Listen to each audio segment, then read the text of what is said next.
안전한 일터를 만들기 위한 중대재해처벌법이 본격 시행에 들어갔습니다.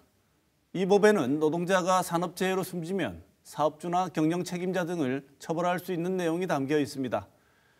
그렇지만 법 내용이 명확하지 않고 소규모 사업장은 여전히 사각지대에 놓여 있어 중대재해 예방이라는 법 제정의 목적을 제대로 달성할 수 있을지 의문이라는 우려가 큽니다.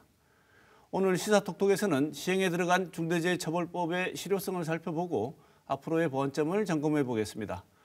먼저 오늘 나와주신 두 분 패널 소개하겠습니다. 이승엽 대구대 사회학과 교수 모셨습니다. 어서 오십시오. 예, 안녕하세요.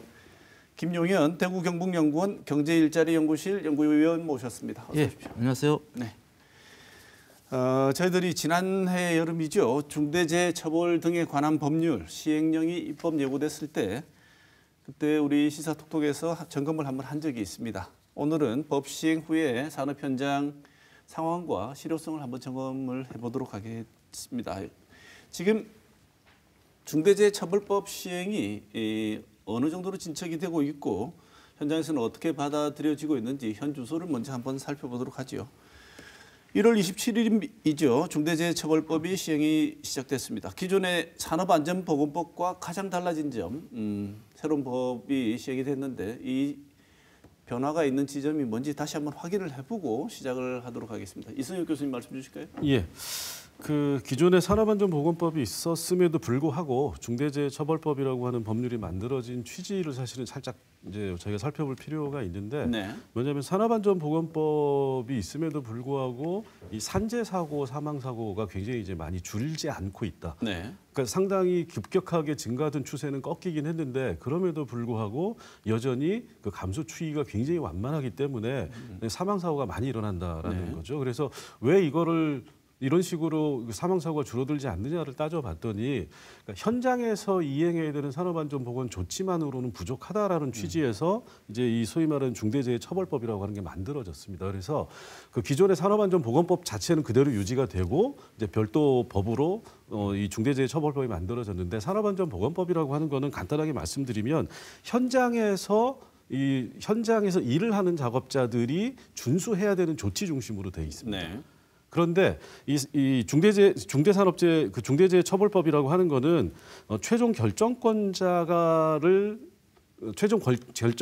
경영자들이 이 산업안전보건을 위해서 경영 체제를 어떻게 구축하고 그걸 어떻게 관리할 것인가 중심으로 이제 네. 그 법이 만들어져 있고요. 그래서 사실은 어떻게 보면 산업안전보건법이라고 하는 거는 현장에 있는 그 실제 작업자들 중심으로 어떤 규정들을 만들어 놓은 거고, 네. 그다음에 재해처벌법은 경영 관리자들이 어떤 식으로 해야 되는가에 관련된 규정이다라고 생각을 하시면 되고, 사업주들이 책임져야 하는 내용들을 훨씬 많이 규정한 게 새로 생긴 법의 예를 들어서 취지라는 거죠. 산업안전보건법에서는 이제 사망 사고가 나면 7년 이하의 징역, 그다음에 1억 이하의 벌금이라고 되어 있어요. 근데 중대재해처벌법에서는 사망 사고의 경우에 1년 이상의 징역, 10억 이상의 벌금이거든요. 네. 그러니까 이 산업안전보건법에서 7년 이하의 징역인데 이게 이제 법적으로 보면 1개월에서 7년까지에 해당이 되는 겁니다. 네. 그런데 중대재해처벌법에서는 1년 이상의 징역이라고 이제 말을 바꿔놨는데 이거는 1년에서 30년까지 처벌 가능하다. 네. 훨씬 더 강화된 거죠. 네. 김 박사님, 지금 사업장 규모로 보면 우리 지역은 지금 이 중대재해처벌법 적용 대상이 될 수 있는 산업체가 얼마나 됩니까? 예, 그 중대재해처벌법 적용 범위는 뭐 사업의 종류라든지 영리, 비영리 관계없이 네. 그리고 뭐 사업이 이례적이라든지 아니면은 뭐 사업 기간이 일시적인 경우 관계없이 일단 다 적용되는 걸로 되어 있고요. 2019년도 사업체 기준 통계 조사를 보면은 일단은 우리가 현재 지금 2022년 1월 27일부터 시행하고 있는 그 50인 이상 사업장 규모를 살펴보면은 대구 경북이 약 4,600업체 정도 됩니다. 네. 대구가 한 2,156개 업체고 경북이 약 2,492개 업체 정도 되고요. 특히 여기에서 이제 건설업 대구 경북 공인해산 270개 업체가 지금 여기에 해당되는 중대재해처벌법에 이제 적용되는 걸로 이렇게 보고 있고요. 이제 2024년 2년 이후에 1월 27일부터 적용되는 그 5인 이상 50명 미만 사업장 같은 경우 대구 경북이 약 7만 4천 개 업체가 지금 해당이 되어서 네. 이 전체 사업체의 약 한 16.5%가 해당되거든요. 네. 엄청난 비율을 차지하고 있고 건설업이 7,662개 업종이 지금 여기 이쪽에 포함되어 있습니다. 그래서 지역에서는 이 사업체의 비중이 상당히 여기에 중대재해 중대재해처벌법에 해당된다 이렇게 볼 수가 있을 것 같습니다. 네, 생각보다 많은 예. 비중이 편입이 돼 있다. 예. 네, 근데 이렇게 법이 시행되고 난 뒤에 산업 현장에서는 혹시라도 여기에 저촉되는 일들이 생겨서 법적인 처벌을 받을까봐 이 처벌에 대한 공포라든지 이런 거는 많이 생기고 있고 조심해야 된다는 생각을 하고 있는데 예. 비해서 현장의 준비는 그렇게 이전과 많이 달라진 것 같지 않다는 지적들도 있는 것 같은데 김 박사님 어떻게 보십니까? 예, 작년 이게 아마 법 시행 준비를 하면서 이제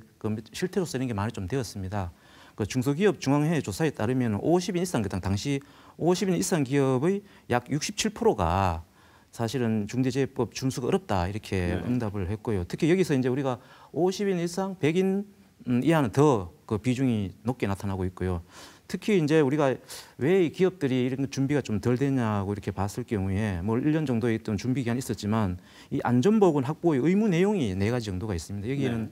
첫째가 이제 재해 예방 필요 인력이라든지 예산 또 안전보건 관리 체계를 또 구축해야 되는데 네. 과연 이에 관련된 이행 규칙을 각 기업들이 준비를 하기가 어렵지 않았을까 이렇게 생각되고 두 번째가 이제 재해 발생 시 재발 방지 대책의 수립 및 그 이행 조치가 또 있어야 되고 네. 세 번째 중앙행정기관이라든지 지방자치단체가 법령에 따라 개선 시정을 했을 경우에 여기에 대한 준비 체계도 있어야 되고 또 안전보건 관련 법령에 따른 의무 이행에 필요한 관리상의 또 조치가 있어야 되는데 이러한 것이 이제 기업이 50인 이상 기업이라 하더라도 아마 준비가 좀 많이 덜 된 부분이 있지 않을까 이렇게 보고 있습니다. 네, 여전히 공포는 있지만 현장 준비할 여력이 그렇습니다. 안 예. 돼서 예. 준비가 지금 미흡하다고 말씀 주셨는데 이 교수님 보시기에는 지금 현장 준비 상황이 어느 정도라고 보십니까?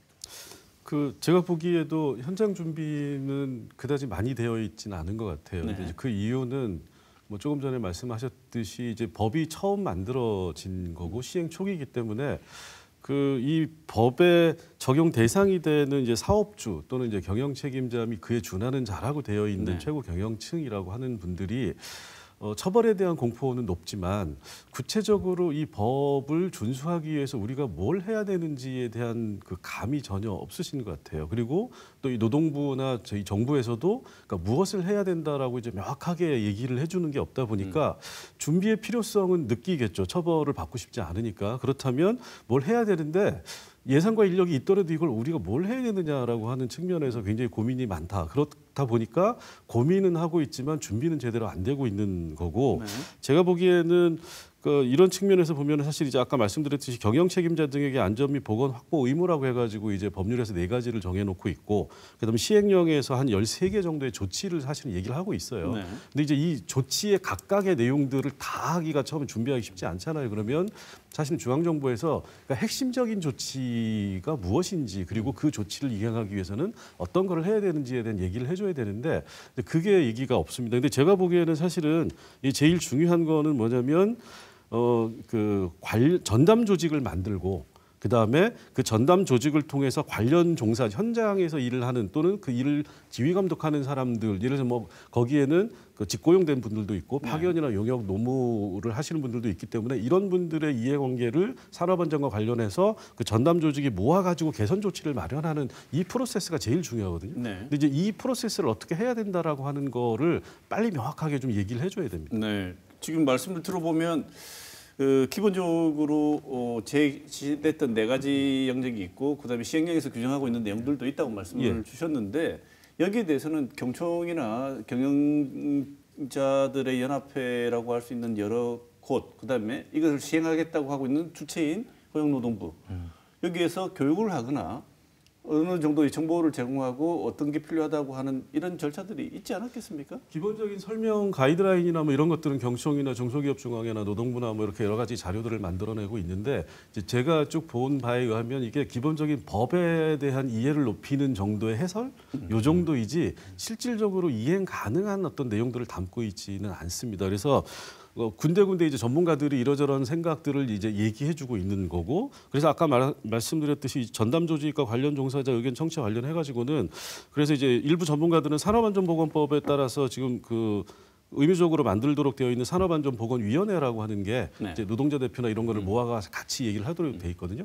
그러니까 이런 조치에 따라서 만들어진 이런 조직들을 중심에 놓고 어떤 이 안전보건 확보에 대한 어떤 경영 체계를 만들어가는 그러니까 구체적인 프로세서를 얘기를 하고 계신 분들도 네. 있어요. 일단 우리가 다 예상할 수 없으니 진행하면서 문제가 발생하거나 그냥 그 흔히 말하는 땜질이라고 하면 너무한 것 같고 문제가 생기면 그때그때 해결하자 이런 걸로 지금 문제가 발생하는 지점을 기다리고 있는 거라고 저는 보이는데 어떻게 우리나라는 보세요? 관행적으로 네. 법이 만들어져서 시행을 하기 전에 이제 시행 예고, 입법 예고하고 시행 예고하고 해가지고 이제 많이 하는데 관행적으로 한 번도 그 전에 준비가 되는 걸 본 적이 없습니다. 네. 본 적이 없고 그다음 이제 그 중앙정부나 법을 만든 사람들은 법을 만들어 놨으니까 법의 대상이 되는 사람들이 알아서 준비하고 준비해야 되는 걸 봐서 준비가 안 된 거를 우리가 얘기해 줄게라고 생각을 하는데 또 그 법의 대상이 되는 분들은 뭘 해야 될지 모르기 때문에 너네가 지침을 주면 그때 준비할게 이러다가 이제 이 법이 효력이 발생이 되고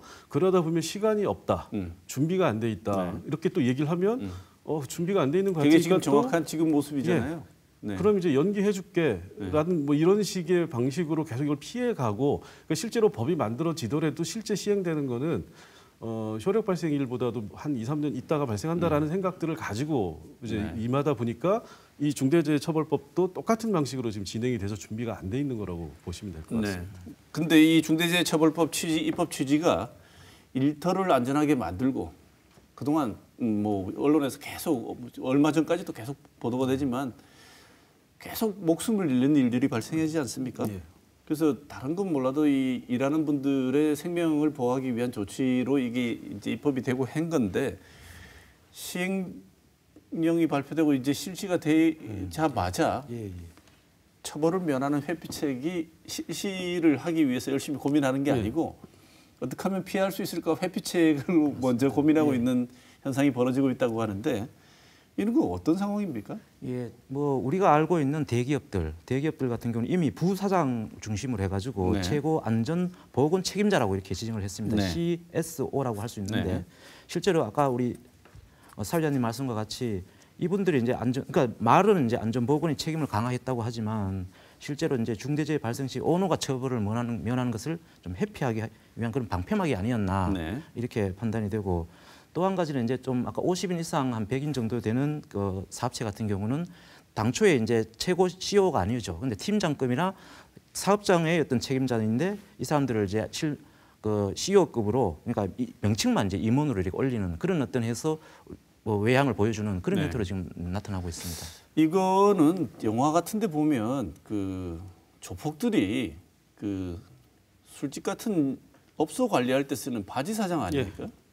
그 이제 보면 대충 한 3가지 정도로 이 처벌을 피하기 위한 꼼수들을 만들어 놓고 있는 것 같은데 네. 첫 번째가 그 지금 말씀하신 이제 바지 사장입니다. 예를 들어서 이제 그 쿠팡이나 이 현대산업개발, 그러니까 그 쿠팡의 김범석 의장이나 현대산업개발의 정봉규 회장이 이제 현대산업개발이나 쿠팡의 의장직, 대표이사직을 내려놓고 이제 잡혀가도 상관없을 만한 사람으로 네. 대신 이제 올리고 자기는 뒤에서 조종하는 거죠. 이런 식의 방법이 하나가 있고, 근데 두 번째는 이제 우리 김정은 박사님 말씀하신 CSO를 만드는 이제 현대기아차, 뭐 포스코, 삼성물산, 호반건설, GS건설, 에스코, SK에코플레이 이런 회사들이 전부 다 지금 CSO라고 하는 직위를 만들어서 최종 결정권을 네가 가지고 있으니까 문제가 생기면 이제 네가 처벌당해 이렇게 이제 돌려놓은 거죠. 네. 그다음에 이제 세 번째가 소위 말하는 쪼개기입니다.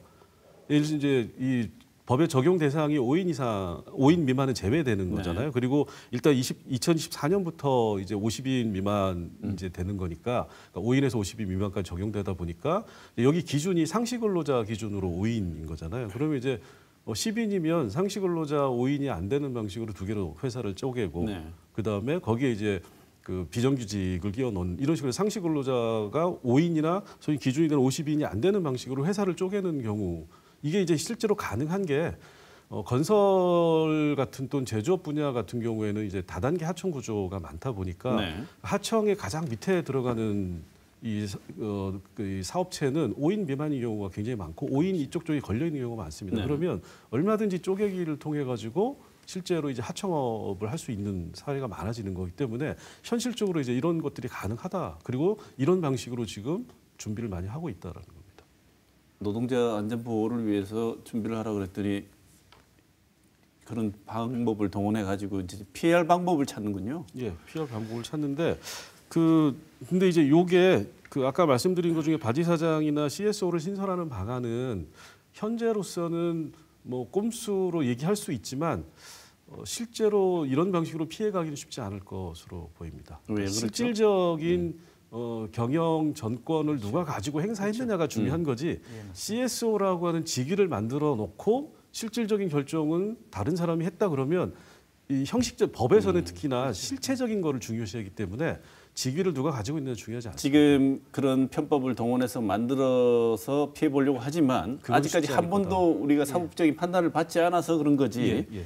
법원에서 예, 판단을 예, 이 법에 따라서 판단을 하게 되면 그쪽에서 내놓은 편법에 따라서 넘어갈 가능성은 별로 없어 보인다. 뭐 넘어갈 수도 있지만 네. 이거를 전혀 모르고 이대로 따라가서 판결을 하지는 않을 거다. 네. 이렇게 제가 생각합니다. 네. 추가적으로 말씀드리면 네. 이게 사실 이 법 자체가 중대재해처벌 자체가 원래 입법 취지가 그렇습니다. 원래 이제 사업주도 이제 처벌할 수 있다는 그런 규정이기 때문에 네. 아마 법적인에서 쟁점이 되었을 경우에 실질적으로 지배 운영하는 자가 누구냐 이 부분이 아마 쟁점화되어서 따지게 되면은 네. 바지 사장을 세워놨다 하더라도 오너가 책임을 피하기는 어렵지 않을까 이렇게 보고 있습니다. 네. 짧게 그 지점을 논의하기 전에 짧게 예.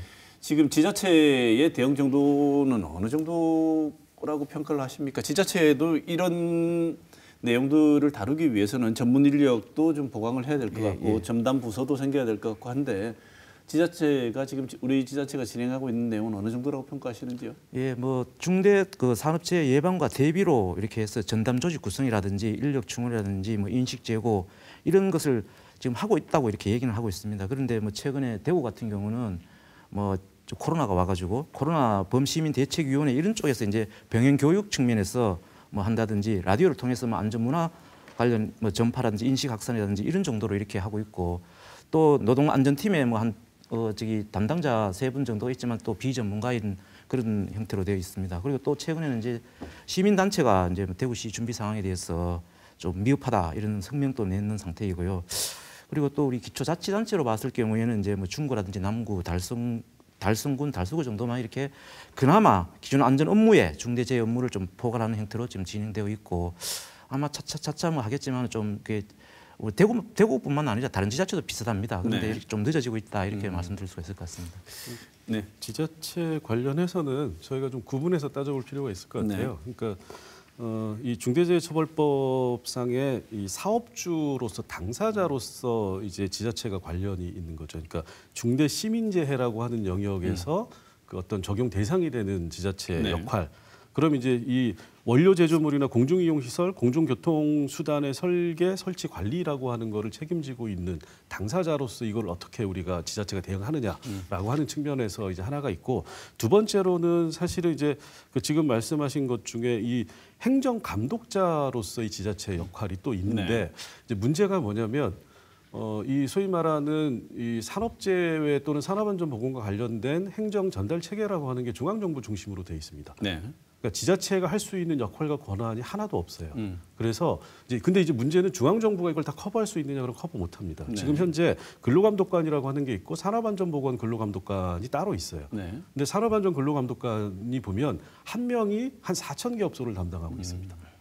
그래서 이제 서울이나 경기 지역에서는 지금 이제 지자체가 임의로 법적 권한 없이 여러 산업안전보건 담당자들을 선임해서 이분들을 이제 그 산업체 산업안전보건을 지도하거나 뭐 이렇게 하고 있는데 문제는 뭐냐면 행정적인 권한이 없다 보니까 근로감독관은 사법경찰입니다. 네. 특별사법검찰이기 때문에 이분들이 사업장에 마음대로 드나들고 조사하고 감독하고 그다음에 처벌에 대한 조사 이런 것들을 할 수 있는 다양한 권한을 가지고 있는데 지자체에서 이거를 실시하는 전담 조직이 있지도 않고 네. 전담 조직을 하고 싶어도 이분들이 행정적 권한이 없기 때문에 그래서 이제 어떤 얘기가 나오냐면 중대재해처벌법이라고 하는 게 결국은 이 사업체를 대상으로 해가지고 하는데 그 사업체가 지방에 많이 있지 않느냐 그러면 지자체에게도 이 산업안전보건과 관련된 전담 어떤 권한을 행정 전달 체계에 넘겨주고 이 전달 체계 안으로 끌어 들어와서 이분들이 실질적으로 지자체 내에서 산업안전보건에 관한 행정감독이 될 수 있는 시스템을 만들어 줄 필요가 있다. 그러니까 본인이 다 책임지지도 못하고 할 수도 없는데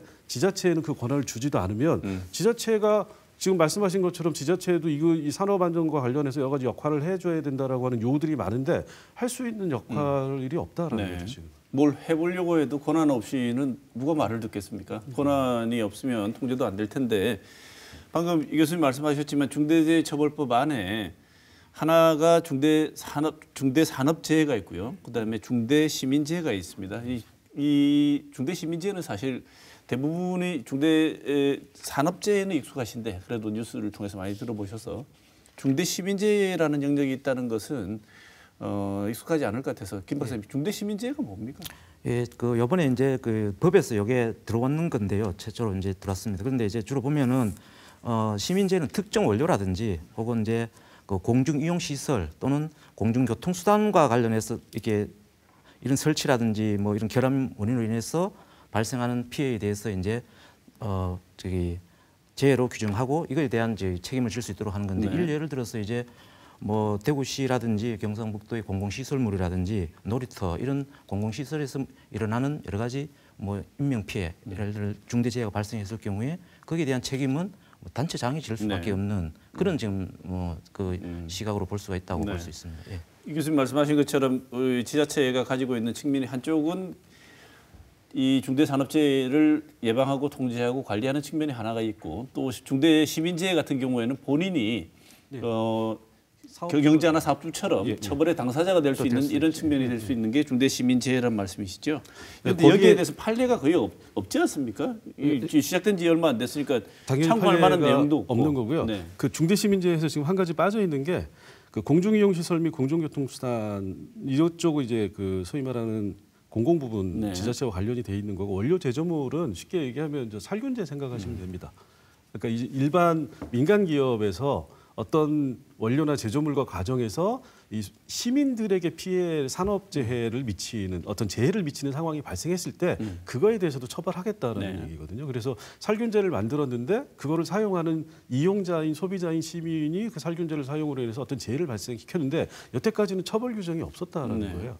그러다 보니까 이제 이 중대 시민재해라고 하는 시민을 대상으로 발생되는 재해라고 하는 거를 구분을 해서 그거에 시민이 당할 수 있는 재해라고 하는 게 한편으로는 민간 기업에서 원료나 제조물 발생과 과정에 발생하는 재해가 있고 다른 하나는 이제 공적 시설에서 발생하는 재해. 그래서 이 두 가지를 중대 시민재해로 묶어놓은 겁니다. 네, 산업 현장에 있는 분들은 아니고 우리 일반 시민들도 그런 중대한 재해를 입었을 경우에는 공공기관이든 아니면 민간 사업자든 동시에 처벌할 수 있는 조항이 생긴 게 그렇죠. 중대 시민재해 처벌법입니다. 근데 이제 이런 개념들이 다 생소하다 보니까 판례라고 하는 것도 지금 전혀 만들어질 수가 없는 거고 이제 3표 산업 같은 경우가 이제 최초로 처벌 대상이 되는 거고 만약에 이제 3표에서 이거를 어떤 처벌에 대해서 불복을 하게 되면 이제 그거에 대한 판례가 만들어지겠죠. 네, 알겠습니다. 또 하나 기업들이 해야 되는 의무 사항이 여전히 명확하지 않다고 하는데 이 교수님 이건 또 어떤 얘기죠? 아까 말씀드렸듯이 이제 그 계획이행 관리라고 하는 측면에서 4가지와 13개 이제 시행령에서 규정하고 있는 조치들이 있는데 이게 이제 굉장히 많아요. 13개 조치라고 하는 게. 그래서 근데 이제 이게 병렬적으로 나열돼 있다 보니까 구체적으로 하나하나를 우리가 어떻게 하라 하는 얘기냐라고 하는 이제 그 볼멘 소리들이 기업 쪽에서 나오는 거죠. 명확하게 뭘 해라라고 돼 있지 않고 예를 들어서 그 계획 경영 관리 체계를 구축하고 그 경영관리 체계 구축된 체계를 이행하고 그 이행이 제대로 되어 있는지를 계속 지속적으로 관리 감독하라라는 얘기가 이제 이 조치 안에 들어 있는데 그러면 계획이라고 하는 거는 우리가 문서로서 뭘 만드는 거냐 아니면 경영 계획을 발표를 하는 거냐 그러니까 왜냐하면 이게 나중에 처벌의 근거가 되는 것들이거든요. 그러니까 이 전문 경영자 대표 이거 이제 산업안전보건에 관련된 책임을 지고 있는 결정권을 가지고 있는 사람이 처벌을 받느냐 안 받느냐는 이거에 달려 있는 겁니다. 계획을 세우는데 네가 적극적으로 했느냐. 이행을 했느냐, 관리감독 체계를 만들어서 관리감독 제대로 했느냐인데 그럼 어떤 거를 해야지 계획을 세웠다고 볼 수 있는 거고 어떤 걸 해야지 우리가 이행했다고 할 수 있는 거고 이거를 명확하게 얘기하고 있지 않기 때문에 내용이 없으니까 어쩌면 기업을 운영하시는 분들의 입장에서는 이 중대재해처벌법이 잘못한 범죄자로 내가 양산이 될 수 있는 어떻게 해야 되는지 알려주지도 않고 안 하면 처벌하겠다니까요. 그래서 이 기업의 의무 사항을 명확하게 해주는 것은 이 중대재해처벌법이 실효적으로 적용될 수 있게 해주는 굉장히 중요한 포인트군요. 네. 그래서 지금 이제 시행되고 난 뒤에 어떤 게 1호 수사 대상이 1호로 처벌을 받을 것인가를 이제 계속 얘기를 하고 있었는데 중대재해처벌법 1호 수사 대상이 된 게 삼표 산업의 사례인데요. 예. 이것은 어떤 쪽으로 흘러갈지 두 분의 오늘 말씀을 종합하면 법원에서 판결을 받아보기 전에는 여전히 알 수가 없다 이런 건가요? 일단은 그렇지만 이 노동부의 근로감독관이나 이제 중앙정부 차원에서는 일단은 수사 결과로는 저는 처벌 대상이 될 거라고 생각을 합니다. 네. 다만 이제 기업 쪽에서 이걸 받아들이냐 받아들이지 않느냐의 문제가 있는 건데 일단 왜냐하면 이 중대재해처벌법의 적용 대상에 명확하게 적용되는 사례예요. 네. 그래서 사망자가 3명이 나왔고 근로자 규모도 이 회사가 이제 930명 정도의 규모이고 그다음에 제가 보기에는 그 시행령 4조에서 얘기한 이 조치들이 제대로 만들어져 있지 않은 걸로 보이거든요. 네. 그렇다면 이거는 당연히 처벌 대상으로 기소가 될 수밖에 없는 거죠. 네. 다만 이제 이거를 그 당사자가 거기에 승복해가지고 벌을 받느냐 아니면 나중에 항소해가지고 법정으로 가서 다시 다퉈보느냐가 남은 건데 네. 법원에 가서도 제가 보기에는 입법 취지를 고려하면 이길 가능성이 별로 없다. 네, 별로 없을 것 같습니다. 네. 그렇다면 지금 현재 상황에서 가장 우려되는 지점이 어디라고 생각하시는지 짧게 듣고 그다음에 그렇다면 어떻게 보완을 해야 되는지 한번 짚어보겠습니다. 지금 제일 문제는 이거다. 어디라고 보십니까? 저는 이게 중대재해기업처벌법이라고 처음에 얘기가 되다가 그다음에 이제 중대재해처벌법. 근데 요새는 이제 또 어떤 데서는 중대재해법에서 처벌 이렇게 빼고 얘기를 해요. 그 이유가 뭐냐면 이게 사실은 경영 계획을 구축하고 그 이행과 이행 여부에 대한 감시 관리 감독 체계를 만든다라고 하는 게 이 중대재해처벌법의 취지거든요. 그러니까 이거는 처벌에 사실은 초점이 있는 게 아니라 예방적 차원입니다. 네.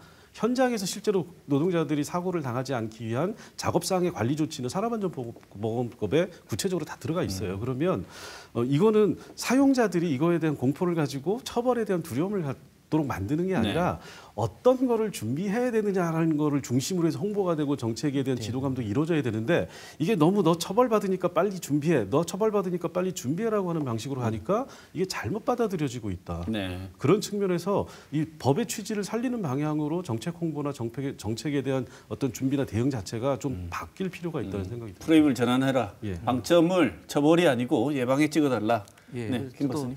이게 중대재해처벌법 자체가 사실은 이제 입법화될 때부터 산업 그 법과 관련해서 이제 그걸 개정해서 만들 건지 산업안전보건법을 개정해서 할 건지 새로운 입법할 건지에 대해서 논란이 있었거든요. 네. 그래서 이게 사실은 이제 여러 가지 판례도 만들어지겠지만 너무 좀 포괄적인 면도 있고 해석의 여지를 여러 가지 남겨두고 있습니다. 우리 교수님 말씀과 같이 원래 그 당초의 입법 취지는 이 재난과 관련해서 이렇게 안전을 좀 중시하고 기업 CEO가 좀 책임을 지는 그런 자세로 갔는데 이게 법으로 이렇게 너무 처벌법이라는 개념으로 들어갔기 때문에 그래서 이 부분에 대해서는 아마 나중에 좀 여러 가지 사례가 나오겠지만은 좀 수정 보완이 계속 이루어져야 되지 않을까 이렇게 보고 있습니다. 예. 사각지대가 있습니다. 사각지대 여전히 남아 있습니다. 이 사각지대 해소를 하려면 촘촘하게 어떤 대책이 필요한지 이 교수님 사각지대 어떻게 당장은 안 되겠지만 해소가 필요해 보이는데요.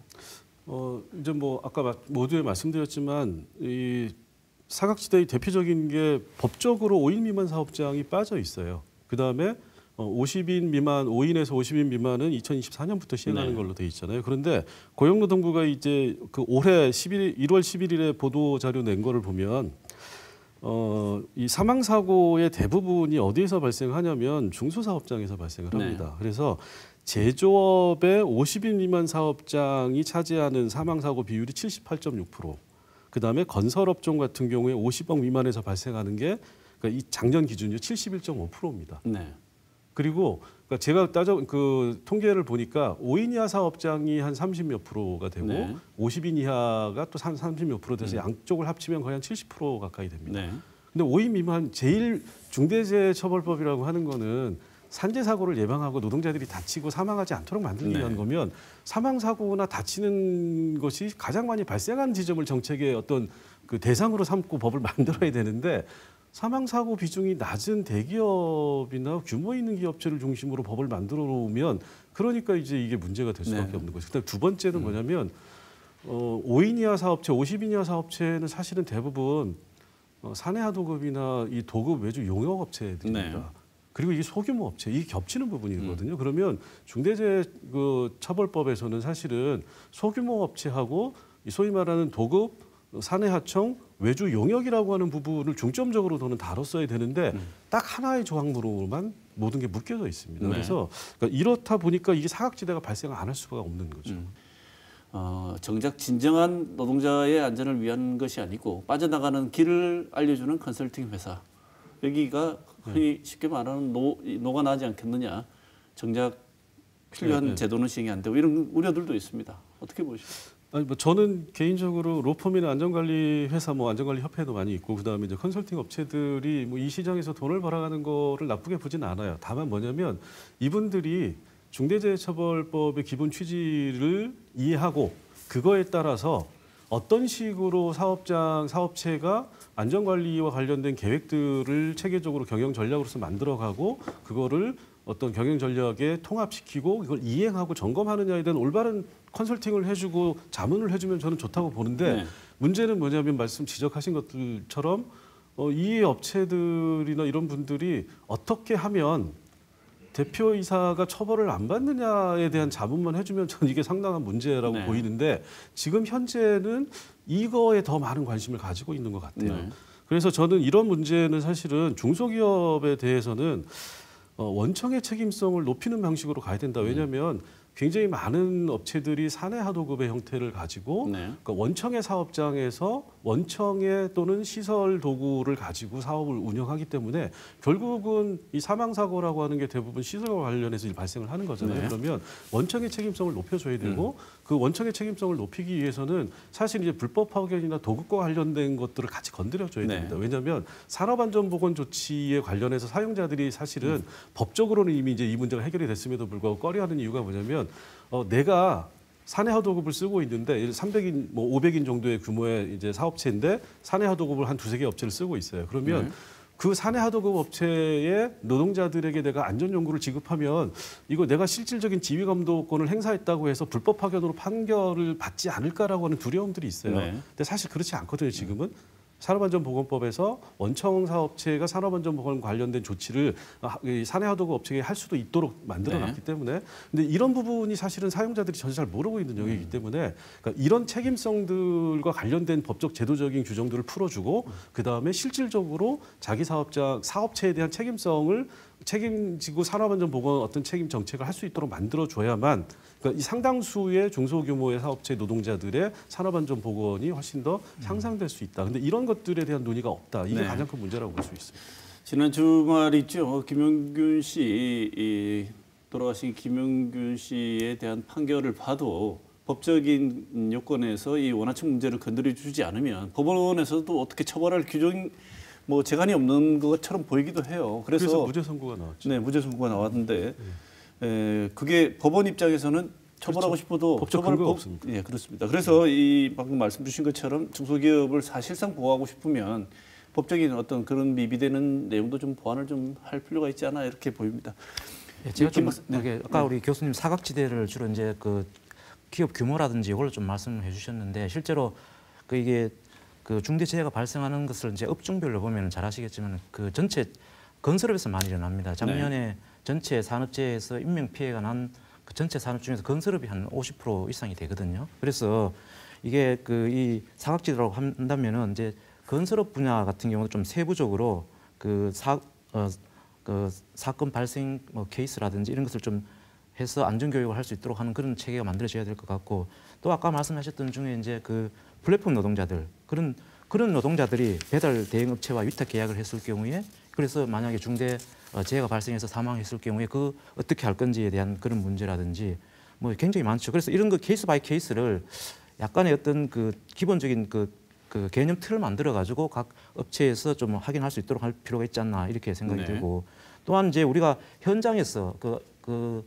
건설 현장에서 보면 사실은 안전 장비를 지급하고 다 했지만 근로자가 이 작업이 방해된다 그래가지고 잠시 만약에 그 안전 장비를 하지 않았을 경우에 사고 났을 때 어떻게 할 거냐 이런 문제라든지 또한 이제 뭐 업무 연관해 가지고 뭐 자살이라든지 이런 것도 있을 수 있고 또 직장 괴롭힘 이런 것도 있을 수 있습니다. 이러한 것이 굉장히 많은 케이스 바이 케이스가 있을 수 있을 텐데 이런 이제 큰 틀에서 이런 부분에 대한 그 중대재해의 그 가능성에 대한 좀 제시가 좀 있어야 되지 않을까 이렇게 보고 있습니다. 네. 자, 오늘 또 말씀하실 내용들이 많으셨을 텐데 시간이 마무리해야 될 시간이 됐습니다. 두 분께 1분 드리겠습니다. 못 하신 말씀이나 꼭 강조하시고 싶은 말씀, 안전한 일터, 노동 환경을 위해서 이것은 좀 필요해 보인다고 뭐 강조하시고 싶은 말씀이 있으시면 1분. 네, 이 박사님, 이 교수님 먼저. 네, 제가 먼저 할까요? 예. 네. 이 중대재해처벌법이라고 하는 게 결국은 우리가 조금만 돌이켜 보면 구이역 김군 사건도 있고, 그다음에 김용균 씨 사건도 있고, 그러니까 이 사망 사고라고 하는 게 산업 현장에서 굉장히 많이 발생을 하고 있어요. 근데 2018년도에 현 정부에서 이 사고 사망으로 인한 산재를 절반으로 줄이겠다라고 얘기를 했습니다. 그런데 이게 이제 그때 당시에 971명인데 작년 기준으로 828명이 약간 감소한 추세이고, 그 다음에 이제 이 산재 사고 사망이 사고 사망이 있고 질병 사망이 있는데 이 전체를 따지면 오히려 현 정부 하에서 늘어났습니다. 2017년에 1,957명이었는데 2020년 기준으로 2,062명이거든요. 그러니까 산재 관련 사망 사고가 줄어들지 않고 있다. 근데 이거는 우리나라가 너무나 이 생명권이라고 하는 거를 존중하지 않는 사회인 거고, 생명권과 안전권을 최소한으로 보장하면서 일을 할 수 있는 안전한 일터라고 하는 거는 타인의 이상을 기반으로 이윤을 만들어낸다라고 하는 거는 이제 우리 사회가 더 이상 받아들여서는 안 되는 가치다라고 생각을 하는 거고, 근데 여전히 이 산재에 대한 사회적 인식이 굉장히 낮다라는 겁니다. 왜냐하면 우리나라에는 이제 산재가 나면 이 산재보상법에 의해 가지고 산재 보상을 받아야 되는데 일부 사업장에서는 아직도 공상 처리를 요구하는 경우가 많아요. 이거는 뭐냐면 산재를 굉장히 대수롭지 않게 여기는 거죠. 돈 몇 푼 받고 너는 이걸로 그냥 끝내자라고 하는 취지인 거거든요. 그래서 이거에 대한 사회적 인식을 높이는 계기가 중대재해처벌법이 돼야 되는 거고, 이런 측면에서 경영자들이 자기의 책임을 회피하기보다는 이거를 통해서 적극적으로 예방 조치를 만들어가는 데 활용할 수 있도록 해야 된다. 이렇게 생각을 합니다. 네. 김 박사님. 예, 뭐 산업재해는 사실은 개인과 개인의 노력이라든지 뭐 기업의 의지만으로는 다 해결되는 문제도 아니고, 또 잘 아시겠지만 이제 뭐 기계는 고장이 나고 장비는 노후화됩니다. 그래서 산업재해는 항상 발생할 수 있다는 것을 인정을 하고 사업주든지 혹은 그 근로자라든지 여기에 대해서 좀 이렇게 문제 인식을 가지고 굉장히 조심하는 것이 필요하다고 생각되고요. 특히나 이제 그 또 문제는 이 재해 같은 경우는 문제는 또 현장에서 많이 발생합니다. 그래서 이런 부분에 대해서 작업자의 안전에 대한 인식, 그리고 또 사업주는 여기에 대한 어떤 책임 의식, 뭐 이런 것이 굉장히 조화롭게 이루어져야 되지 않을까 이렇게 보고 있습니다. 네. 이제 본격적인 시행에 들어간 중대재해처벌법, 그 실효성이 어떻게 되고 어느 지점이 좀 더 보완되어야 되는지에 대해서 오늘 두 분 모시고 토론했습니다. 이승엽 대구대 사회학과 교수, 김용현 대구경북연구원 경제일자리연구실 연구위원 두 분 모시고 오늘 말씀 나눴습니다. 두 분 말씀 감사드립니다. 오늘 토론 여기서 마치겠습니다. 네.